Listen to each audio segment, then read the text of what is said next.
स्वामी महाराज जी के द्वारा बड़ी विलक्षण खोज हुई। इस बात को महत्व देना चाहिए। जिस बात को हम महत्व देते हैं उसकी भूली नहीं होती, और जिस बात को महत्व नहीं देते उसकी भूली हो जाती है। लोग कहते हैं आज फलाने व्यक्ति के पास जाने का था, परंतु बिसर गया, दिमाग से हट गई बात, मैं तो भूल गया। परंतु बेटा हॉस्पिटल में उसको टिफिन ले आने में बिसर जाते हैं क्या भाई? तो हम जिस चीज को महत्व देते हैं उसकी भूली नहीं होती। तो परम सद्देव स्वामी ने ऐसी बात बताई।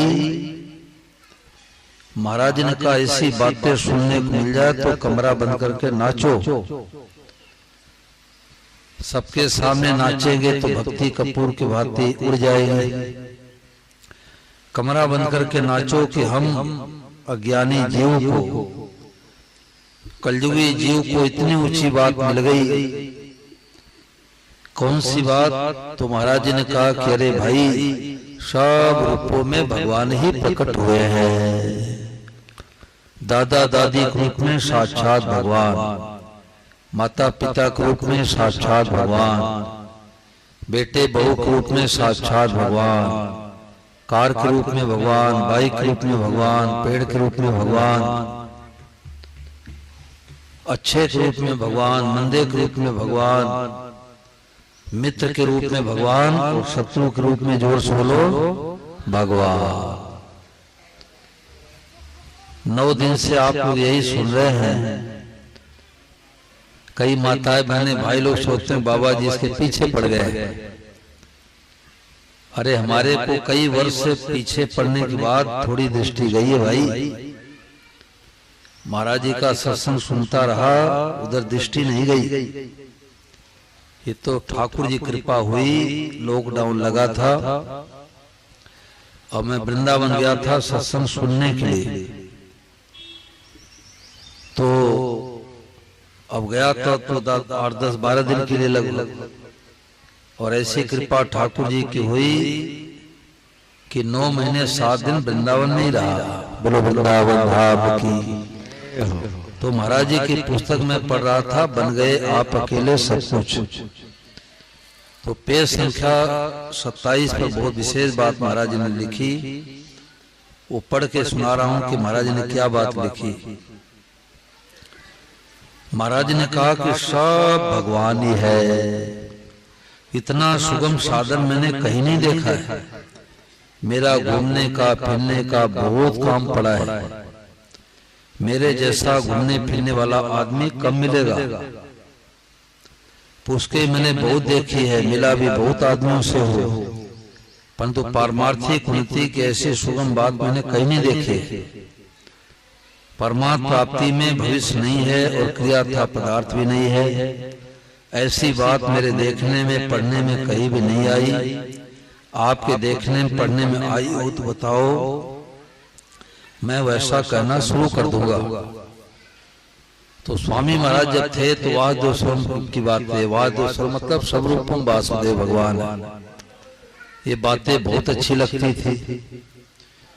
2005 में महाराज जी का जब सही छूटा तो हम कुछ साधक सत्संगी सत्संग कराने लग गए, कथा करने लग गए। तो किसी हमारे साथी ने टोक दिया कि जब तक अनुभव न हो तब तक वासुदेव की बातें नहीं कहनी चाहिए। उनका कहना उचित भी था, परंतु हमारे अंदर नकारात्मक सोच आ गई। नकारात्मक सोच बहुत घटिया होती है। हमेशा मनुष्य को सकारात्मक सोच रखना चाहिए, क्योंकि नकारात्मक सोच से तो मन में निराशा आएगी, हताशा आएगी, हताश होगा। तो मैं महाराज जी की पुस्तकें पढ़ता तो जहां वासुदेव की बात आती तो पन्ना पलट देता।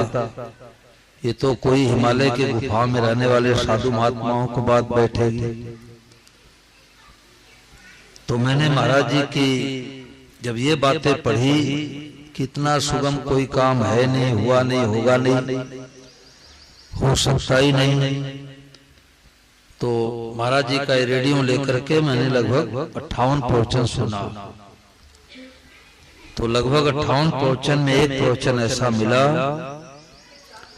जो लगभग 5 मिनट में 16 बार महाराज जी ने सुनाया कि सब रूपम भगवान देखने का उपाय क्या है, कि सबको देख करके क्या कहना, जोर से बोलो भगवते।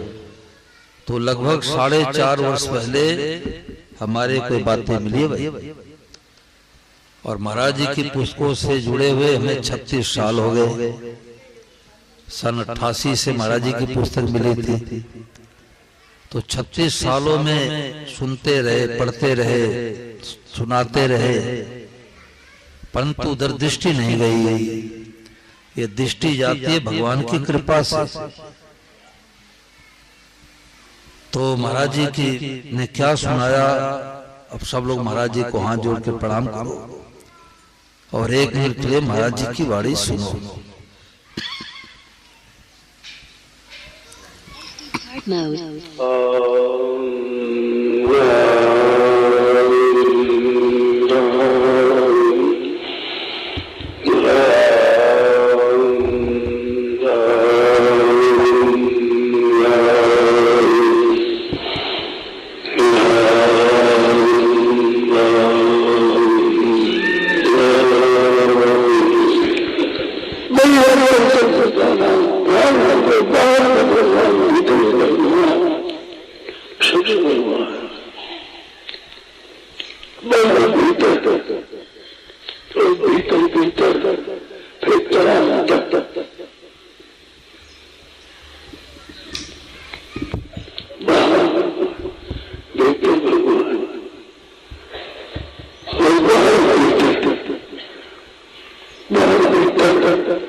सब बोलो, जोर से बोलो भगवते नमः।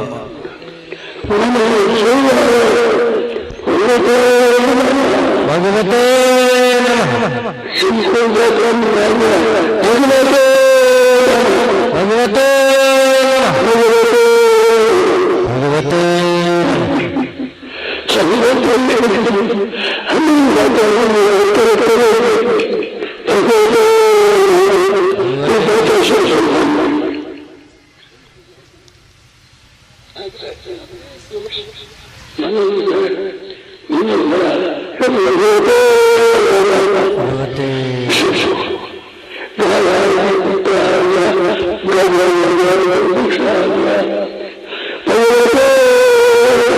भगवते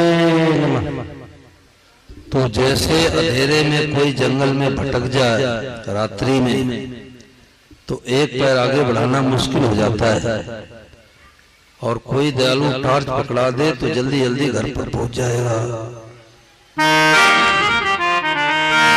तो जैसे अंधेरे में कोई टॉर्च पकड़ा दे तो रास्ता सुगम हो जाता है, ऐसे ही परम सद्देव स्वामी महाराज ने हम लोगों को टॉर्च ने मड़ी पकड़ा दी कि छोटे बड़े बूढ़े जवान जो भी दिखाई दे, चाहे मन से करो चाहे बोल करके प्रणाम करो, सबको भगवते नमः कह के प्रणाम करो।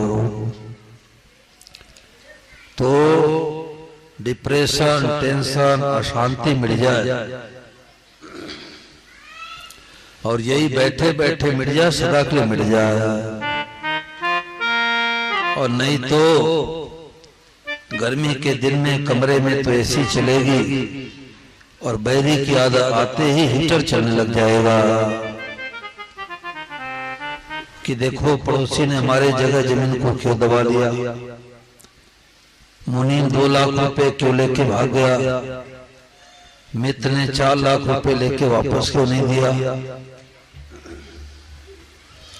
देवरानी होकर के ताना क्यों मारा, जेठानी होकर गाली क्यों दिया, सास ने थप्पड़ क्यों लगाया, जीवन भर डिप्रेशन टेंशन बना रहेगा।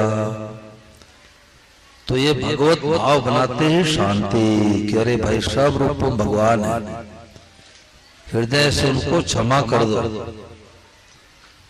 हम किसी का अपराध नहीं करेंगे, दूसरा कोई हमारा अपराध करे, हमारे हाथ की बात नहीं है।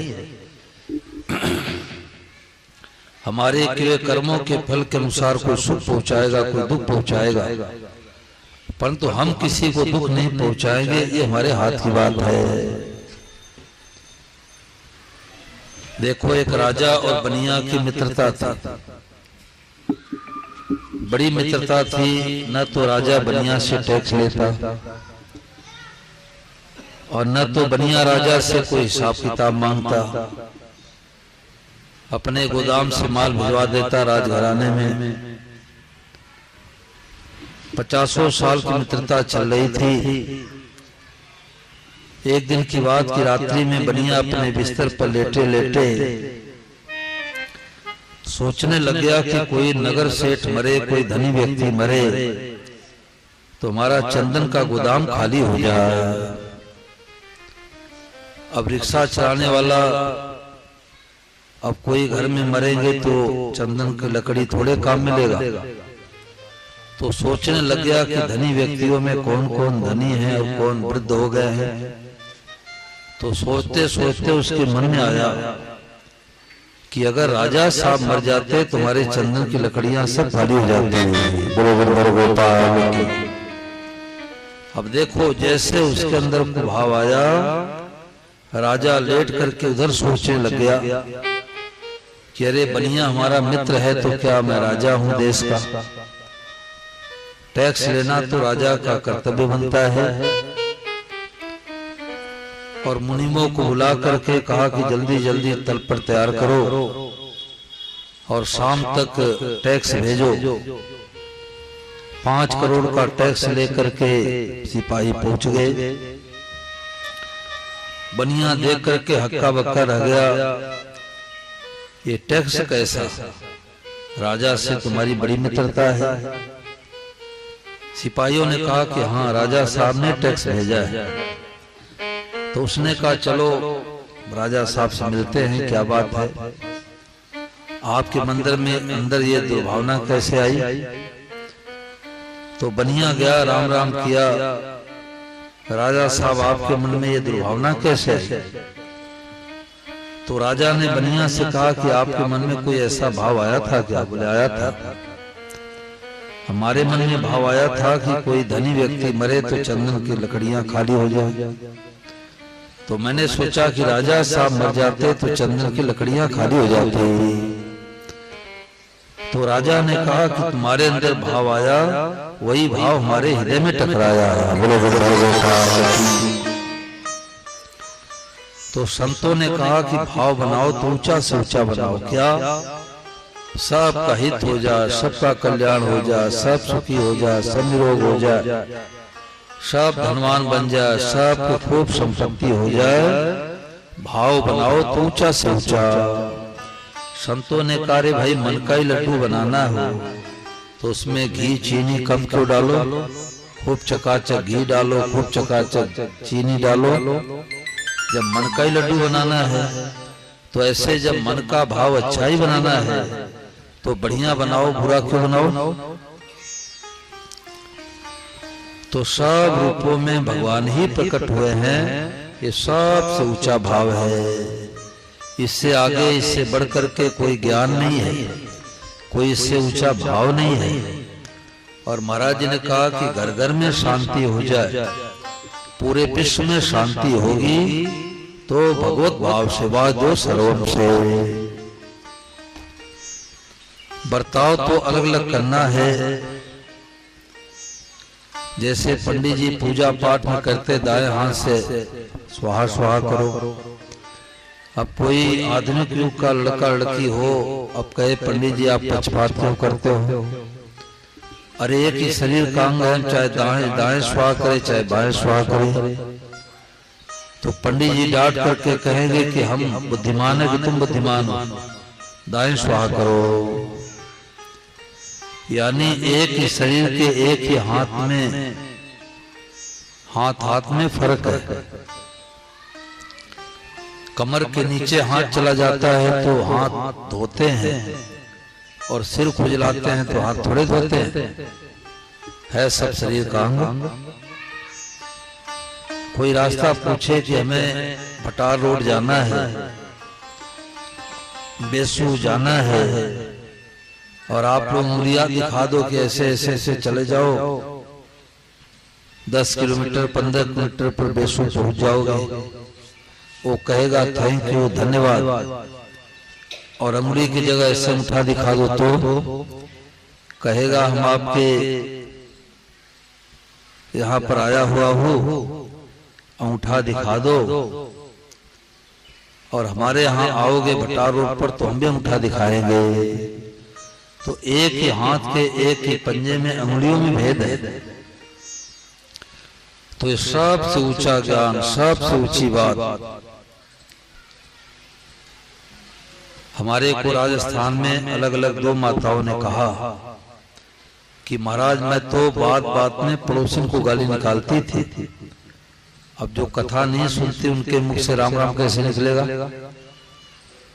परंतु जब से हमने सुना कि सब रूपों में गोपाल ही बना है तो हमारी गाली छोड़नी नहीं पड़ी, हमारी गाली छूट गई।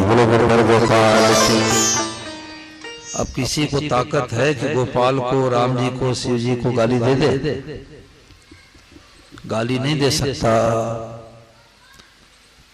तो ये सबसे ऊंची बात, सबसे सरल बात और तत्काल शांति पहुंचाने वाली बात। अभी अभी भाव बदल दो, शांति। और ये तो दुश्मन है, बैरी है, खराब है, दुष्ट है, पापी है, ऐसा मानती अशांति। अब प्रश्न उठता है कि कोई खराब काम करता है, किसी की हत्या करता है, उसको भगवान कैसे माने? तो ये मानो कि है भगवान ही कलयुग की लीला कर रहे हैं। महाराज जी ने कहा कि आप सड़क पर जा रहे हैं और आपके पैर के नीचे चींटी मर गई। अब आपको पता नहीं लगा, परंतु चींटी आपको धर्मात्मा मानेगी, सत्संगी मानेगी? चींटी तो यही माने कि बहुत पापी व्यक्ति है, हमारे को मार दिया। तो सब रूपों में भगवान को देख करके भगवते नमः कहे। महाराज जी से पूछा गया कि सरल उपाय क्या है? तो महाराज जी ने यही कहा कि सरल उपाय यह है कि सब रूपों में भगवान है। दिल्ली में कथा हो रही थी तो एक पंडित जी की बेटी आती थी, लगभग 10 साल की बालिका। ब्राह्मणों में संस्कार होता ही है। तो उसने एक दिन प्रश्न किया कि महाराज जी जब सब रूपों में भगवान है तो चप्पल के रूप में भी भगवान है क्या? बच्चों के अंदर जिज्ञासा होती है कि चप्पल जूता के रूप में भी भगवान ही है क्या? तो मैंने कहा भाई जब सब रूप में भगवान है तो चप्पल जूता भी भगवान ही बने हैं, परंतु उनको पहनेंगे पैरों में, सिर पर थोड़े रखेंगे कि 10,000 रुपए का जूता है तो सिर पर रखो, पहनेंगे पैरों में। तो कुछ महीने के बाद उसकी तबीयत खराब हुई तो हॉस्पिटल में जब गई तो वहां पर इंजेक्शन लगते समय भी, अब हम लोगों के इंजेक्शन लगे तो माँ की याद आएगी, पिता की याद आएगी, हाय मैया हाय बप्पा करते हैं। और वो बालिका करिए भगवते नमः, भगवते नमः, भगवते नमः। देखो उसकी वीडियो आई थी, अब ध्यान दे करके देखना। कोई बात नहीं, भगवते नमः, भगवते नमः, भगवते अनेक बातें मन में भगवते नमः, भगवते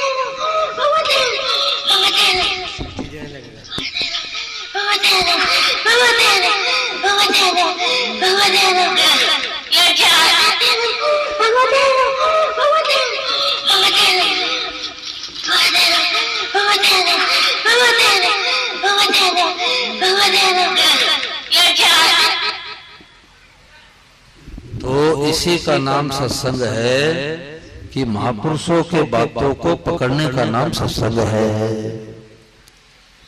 अब भगवते नमः कहते ही शांति, आज सुबह प्रार्थना में बड़ी मार्मिक बातें चली। बड़े भाग्यशाली हैं जो भाई बहन माताएं बहनें आती हैं, और जो सोए रहते हैं वो बड़े दामी चीज को खो रहे हैं। तो ये बात आई कि परम श्रद्धेय स्वामी महाराज जी कमरे में 3 बजे प्रातः काल आदरणीय श्री राजेंद्र कुमार धवन जी जाते थे, और महाराज जी 2 घंटे पूछ के लिखवाते। तो कहते थे 2:15 बजे 2:30 बजे में उठ जाता था। तो 3 बजे कमरे में जब गए तो स्वामी महाराज आंख बंद करके खूब हंस रहे थे। तो जाकर के चुपचाप खड़े हो गए। महाराज जी पता नहीं किस भाव में है। तो जब महाराज जी ने आंखें खोली तो श्री धवन जी ने महाराज जी को प्रणाम किए। तो महाराज ने कहा, भाई तुम कैसे आए? बोले महाराज जी 3 बज गया तो मैं आ गया। तो स्वामी ने कहा, कोई बात पूछ। तो श्री धवन जी ने पहला प्रश्न किया कि महाराज जी आज बहुत प्रसन्न है, आप क्या बात है? तो स्वामी मां ने कहा कि आज पेट में बहुत पीड़ा हो रही है। तो पीड़ा के रूप में भगवान ही आए हैं। बोलो भगवते। अब पीड़ा तो हम सबको होती है, किसी के माथे की पीड़ा, किसी के दांत की पीड़ा, किसी कान का पीड़ा, किसी घुटने का पीड़ा। पीड़ा तो होती है, परंतु दुखी होते हैं। और महापुरुषों की पीड़ा होती है तो उस रूप में भगवान को देखते हैं। महाराज जी भिक्षा लेने के लिए गए तो एक माता जी लेटी थी। महाराज ने कहा, मैया इस समय कैसे लेटी हो? बोले महाराज बुखार है। तो महाराज ने कहा कि बुखार के रूप में भगवान ही आए हैं, तो क्या करूं महाराज? बोले दवाई का भोग लगाओ। बोलो गोपाल की। जिस रूप में भगवान आए हैं उस रूप में भगवान का पूजन करो। तो बुखार के रूप में आए हैं तो उस रूप में पूजन करो, क्योंकि सब रूपों भगवान ही बने हैं।